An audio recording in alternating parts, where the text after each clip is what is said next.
Well, good morning. Morning. I think it's pertinent after international break to ask about injuries, but I think a lot of people saw you at Wembley. I'm wondering if you're okay. Yeah, okay. All good. No problems there? No. More importantly, your players. I mean, clearly Luke Shaw, from a care point of view, is a difficult issue. What sort of state is he in, and will he be available tomorrow against Watford? I don't know. We still have a training session. Contrary to some news, to some opinions, by the protocol point of view, and according to our doctor, he will be free to play. The only situation we have to analyze is if you are going to play him when during the week he was not training with the team, or if even so we decide to play him. What about other players coming back? Any doubts there at all?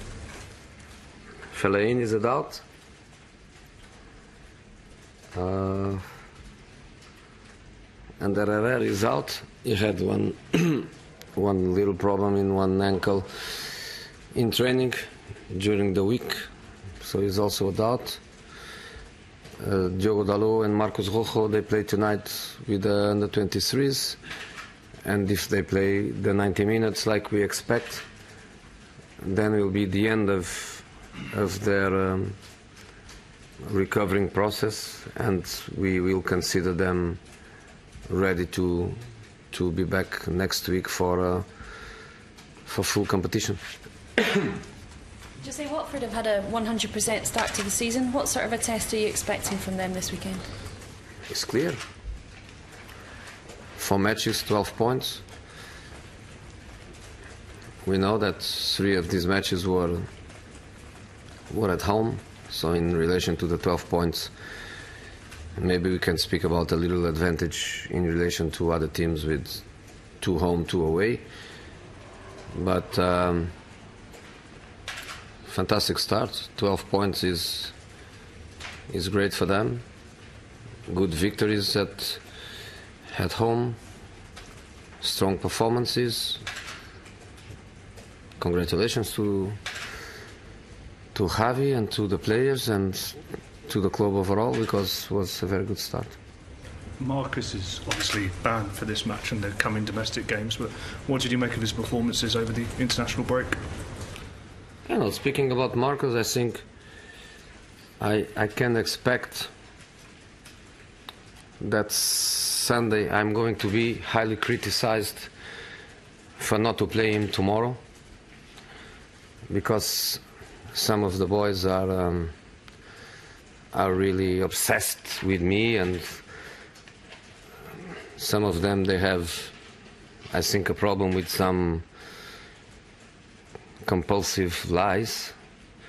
So I can expect that Sunday some of them, they will wake up in the morning, as always the first thing they think that comes to their mind is Jose Mourinho. So I can imagine that that Sunday I'm going to be criticized by Marcus not to play, but it's not my fault. He is suspended, so probably you should remind them that he's suspended and Sunday he cannot play. Performances with England, of course I'm happy.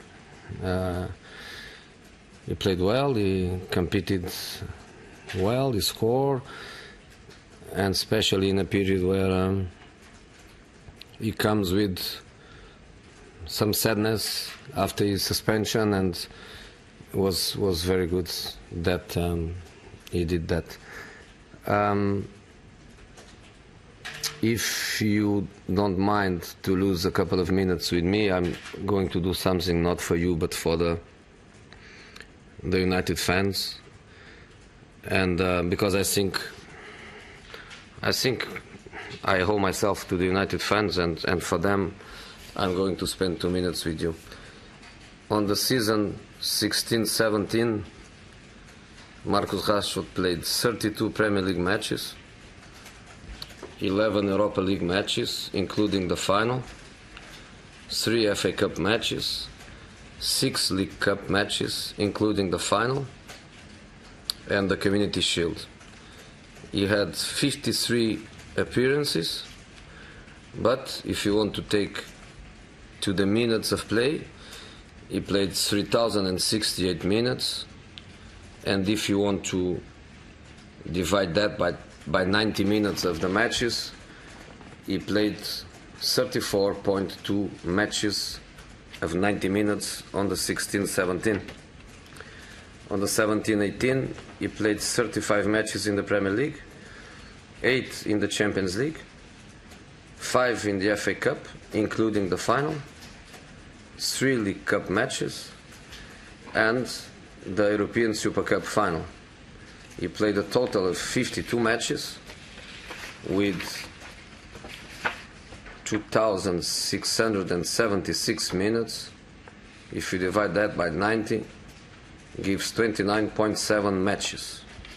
So with me, in 2 seasons, he had 105 appearances, 5,744 minutes, 63.7 matches of 90 minutes, including 5 finals.